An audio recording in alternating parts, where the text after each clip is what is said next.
Question number 3, this is from Craig Evans. That's at Craig Evans 06. Do the Browns move on from Ken Dorsey soon? Seems like Stefanski's friend, Clint Kubiak, will be available after the season. I guess my producer, Ken Brown, liked the questions about firings this week. Well, I think to answer this question, you got to go back to why they hired Ken Dorsey in the first place and what the idea was. And the primary reason for moving on from Alex Van Pelt after last year was ownership's desire to see a little bit more from Deshaun Watson. Obviously, injury has affected that. He wasn't great coming into the year. He didn't play well, even at points where it seemed like he was healthy, and now he's out for the year with a torn Achilles. So that part of the plan is blown up. We don't know how Ken Dorsey would have finished the year with Deshaun Watson and how he would have developed Deshaun Watson, got more out of Deshaun Watson, because we didn't get to see the end of that story. What we will get to see through the rest of the year, when I'm looking at this objectively, is we will get to see whether or not the vision for the offense takes hold. And, I think part of the reason, again, why you do this and why you went this way for Kevin Stefanski, separate, independent of the Watson element, is you wanted to evolve the offense. And one of the things that they looked at was how the Ravens have evolved it over the years. Since Lamar Jackson was drafted in 2018, they've had 3 different offensive coordinators.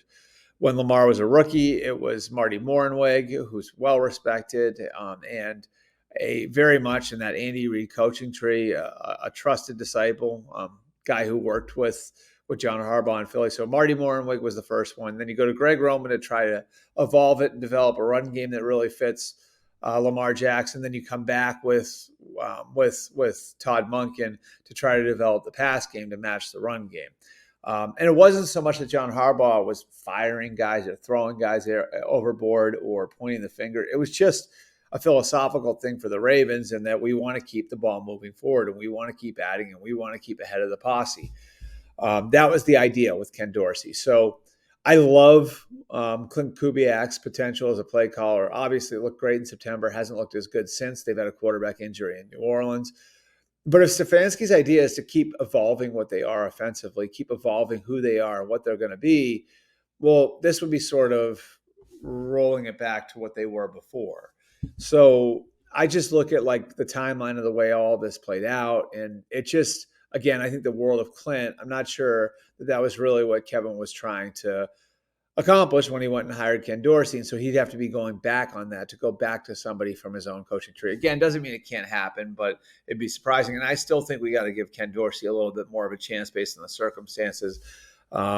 He's now, going to build an offense for Jameis Winston. He's worked with 3 different quarterbacks that have been in there, and the tackle situation has been messed up by injury really all year. Jed Wills hasn't played great. They're dealing with the loss of Bill Callahan. There's just a lot going on there. So I don't think they move on from Ken Dorsey after the year. And again, philosophically, if you wanted to keep evolving their offense, I'm not sure it would make sense to reach back into Stefanski's tree that way.